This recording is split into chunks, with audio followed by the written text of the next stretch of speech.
Hey everyone, welcome to this explainer. Today we're jumping right into a concept that honestly completely shattered how I understand the entire biblical story.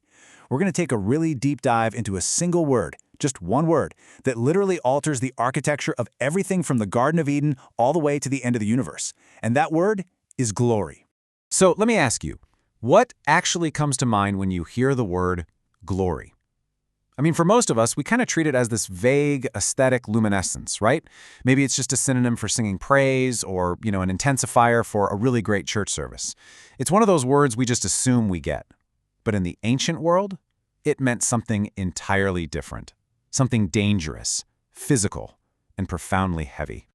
Yeah, so we usually think of glory as praise or shiny lights, maybe some abstract philosophical quality. But the ancient Hebrew word kabod and its Greek equivalent doxa, they meant literal heaviness, weight, substantial consequence. You see, the ancient Israelites didn't think of glory as a feeling at all. They understood it as the actual, directional, physical presence of Yahweh breaking into the material world. It's basically the sovereign announcement that heaven has physically descended to earth. And there's this fascinating distinction between two related concepts here, Shekinah and kabod. Now, you've probably heard of Shekinah. That's the settled indwelling of God in a specific location. But the kabod, that is the visible, weighty manifestation of that Shekinah. It's the perceptible form that actually alters the physical world when it shows up. Like, it sets mountains on fire. It demands absolute acknowledgement. It is definitely not some abstract idea. It is a spatial, deeply consequential reality. All right, Section 1, Eden, the original blueprint. To really wrap our heads around this, we have to see the entire Bible as this one epic, unified story about this weighty presence. And it all starts with the original architectural blueprint. We need to totally reframe how we look at Eden. The ancient Israelites understood Eden not just as some nice botanical paradise, but as the original cosmic mountain. It was the primordial most holy place, the exact spot where the divine council met and where heaven and earth completely overlapped. And think about this. When Adam and Eve are expelled, God places cherubim at the entrance. In ancient temples, cherubim are the guardians of the innermost sanctum. Eden was literally the very first temple of God's presence. So what exactly were humans supposed to do in there? Well, this completely blew my mind. Adam and Eve were created as tselem Elohim, imaging agents, meaning humanity was quite literally designed to be the portable Shekinah. As royal proxies, their whole job was to expand this zone of divine presence outward, pushing it beyond the garden until the whole earth became Eden. They were meant to mediate God's heavy glory to the rest of creation. Moving on to Section 2, Chasing the Glory, the cosmic mountain motif. Now, after humanity failed and got expelled from Eden, the rest of the Old Testament basically turns into this desperate, centuries-long attempt to rebuild that sacred space. God absolutely refuses to remain separated from his people, so he initiates these successive iterations of the cosmic mountain dwelling. It starts with Eden, of course, but then it moves to Mount Sinai, where the presence drops down in terrifying fire and smoke. Next, it moves to the tabernacle, which, if you think about it, is essentially a portable Eden being carried through the wilderness. And finally, it arrives at the Zion temple built by Solomon, which was a permanent, architecturally elaborated cosmic mountain. You can actually see this attempt baked right into the architecture of presence. The menorah? That wasn't just a lamp, it was a stylized tree of life.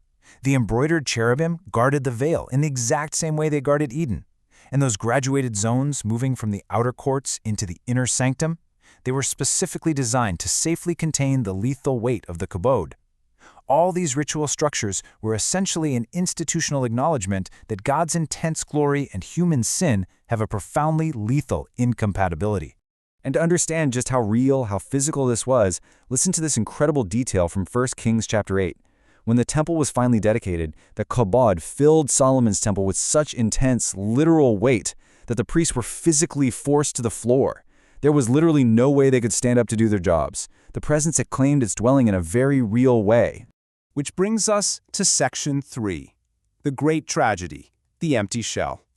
But, this peak moment just doesn't last. We shift to what is frankly the most heartbreaking climax of the Old Testament right during the Babylonian exile. The prophet Ezekiel outlines this tragic thriller in chapters 8 through 11. Because of the people's idolatry, God's presence systematically packs its bags and abandons the defiled temple. And it happens step by agonizing step. Step 1, the kabod moves to the threshold. Step 2, it moves to the east gate. Step 3, it hovers over the Mount of Olives. And finally, step 4, it just disappears from sight. Yahweh had left the house. The sheer theological weight of that absence just hangs over everything that follows.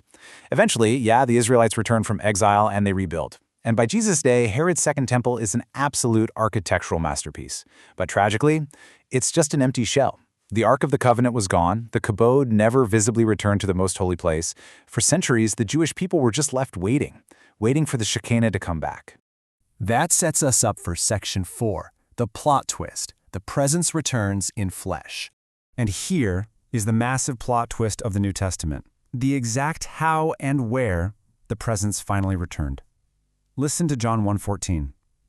The Word became flesh and tabernacled among us, and we beheld his glory. I mean, this is completely saturated with kabod theology. The Greek word used for tabernacled here is eskinosin, which directly echoes the physical tabernacle out in the wilderness. John is proving to us that the glory didn't return to some stone building in Jerusalem. It took up permanent residence inside a human body, Jesus of Nazareth. There's a super fascinating contrast here, too.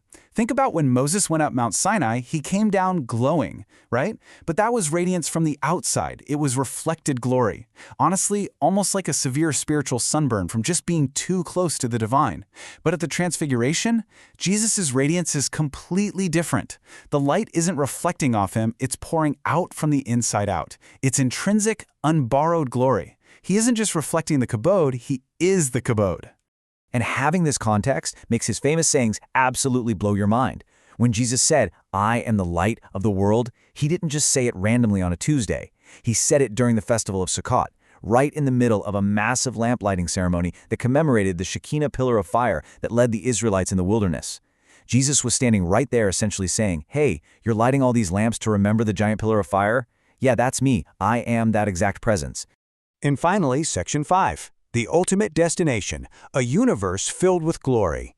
So where is all of this heading? Like, what is the eschatological destination of this entire epic journey? Well, we find the answer in the New Jerusalem in the book of Revelation. But notice what is completely missing from this city.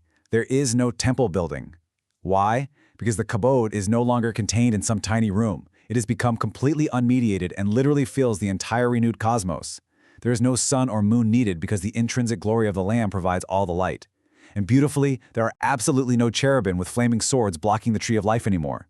The original blueprint of Eden has been totally restored and expanded to a cosmic scale. Which leaves us with this final, pretty provocative thought. Jesus perfectly reunited human flesh and divine glory, right? And in doing so, he restored our original human vocation to bear this glory to the world. So, if you are meant to be the portable Shekinah, an actual living imaging agent of the heavy, consequential presence of God, how does treating yourself and the people around you as literal temples of divine weight change your daily life? I really want you to think about the gravity of that calling. Thanks so much for joining me on this explainer, and I'll catch you next time as we continue to uncover the brilliant structure of these ancient texts.